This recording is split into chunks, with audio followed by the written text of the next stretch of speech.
Thank you. Thank you. Thank you. Thank you very much. Thank you, and I'd like to thank the sponsors of this wonderful event. It's an honor, Madam Rajavi, to be invited to address your annual convention.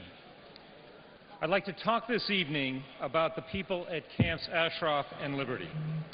You know them as friends and relatives, mothers and daughters, fathers and sons, parents and grandparents, aunts and uncles. You know their stories, you know their faces, you know their names. Tehran and Baghdad tried to intimidate and brutalize them. In recent weeks, your friends and relatives in Iraq have denied electricity. They have denied water. They have denied air conditioning to help counter the oppressive heat. In the past, they have even been denied life itself, as we have seen them murdered in cold blood. These brave souls at Camps Ashraf and Liberty are seen as mortal threats because Tehran and its allies in Iraq cannot tolerate people who believe in equality for men and women. They cannot tolerate people who believe in human rights. They cannot tolerate people who believe in religious freedom or who think freely and act independently. Almost 35 years ago, a dissident playwright from Czechoslovakia authored an extraordinary indictment of the Soviet Union and the totalitarian system it imposed on the countries of Eastern Europe. The playwright's name was Václav Havel, and the article was called "The Power of the Powerless." At the heart of Havel's analysis was a call for his fellow citizens to reject the lies they had been force-fed, and, in his words, to live within the truth. To live within the truth. It sounds so easy. To live your life with quiet dignity, with honesty, with integrity. But as Havel knows, and as we know, this is not always easy to do, because the powerful are fearful of those who are no longer willing to live their lives. So they punish those who live within the truth. For the men, women at Camps Ashraf and Liberty, living within the truth carries great risks and penalties, constant surveillance and harassment, bullying and humiliation, intimidation and threats. And twice within the past few years, it has meant that innocent, unarmed people were gunned down in cold blood. Now, why have they been subject to this outrageous and unlawful behavior? Havel offers us an answer.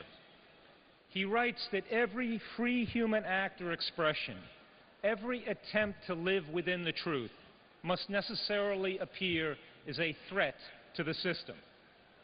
This is the crime of the innocent men and women at Camps Ashraf and Liberty. They pose a threat to Iran because living within the truth exposes the moral crisis within the Iranian regime. The oasis they built at Camp Ashraf, the home they are struggling to build at Camp Liberty, expose the false claims and hollow promises of the mullahs in Tehran. The dignified behavior of your friends and family contrasts with the lack of democracy, representative government, and the rule of law inside Iran. Their patience and grace under pressure has revealed the true colors of Iran and its allies in Iraq's government and security forces. Havel makes another important point in his article. He states that any time even a single individual lives within the truth, it has an element of universality about it. What he means is that any brave act not only has meaning for the individual person, but that it also has meaning universally for all people. It's an example that transcends a single person, cause, or country. This means that the efforts by the men, women in Camps Ashraf and Liberty to live within the truth has meaning that transcends these camps. Indeed, it transcends Iran or Iraq. The heroic examples each of them sets every day are not just for themselves. They are for all those people anywhere in the world who struggle against oppression and dictatorship.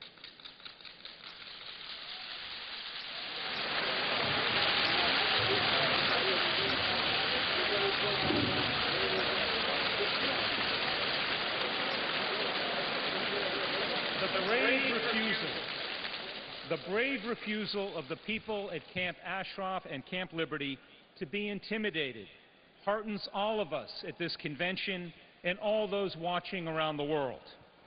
Their determination gives us determination. Their courage gives us courage. Their example inspires us, and it inspires all people who yearn to live in freedom and in dignity. We are here today to try to right a wrong. We are here to help the men, women in these camps live within the truth. Delisting the PMOI is the fastest, most certain way to reach that goal.